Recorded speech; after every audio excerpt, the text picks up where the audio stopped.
Barchaga salom. Afsuski o'sha kun keldi. Bu meni Liverpool bilan xayrlashishimning birinchi qismi. Mavsum tugagach, men Liverpoolni tark etaman. Aytishim shart. Men bu klubni bu qadar kuchli deb taxmin ham qilmagan edim. Bu shahar, bu insonlar hayotimni bir bo'lagiga bo'lib qoldi. Liverpool bu shunchaki futbol klubi emas, bu hissiyot, tarix va o'zgacha ruh. Oilamizni bir bo'lagi bo'lmaganlarga buni so'z bilan ta'riflab bo'lmaydi. Biz muhim sovrinlarni yutib, uni birgalikda nishonlar edik. Birgalikda eng og'ir kunlarni yengib o'tdik. Men bilan klubda birga bo'lgan barchaga tashakkur bildiraman. Ayniqsa sobiq va hozirgi jamoadoshlarimga. Muxlislarga minnatdorchiligimni bildirish uchun so'z topa olmayapman. Karyeram davomida yaxshi va og'ir kunlarda yelkama-yelka turdingiz. Buni hech qachon unutmayman. Doim qalbimda saqlayman.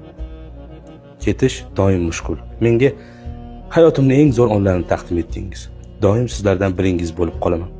Bu klub men va oilam uchun uyimiz bo'lib qoladi. Barchangizga rahmat.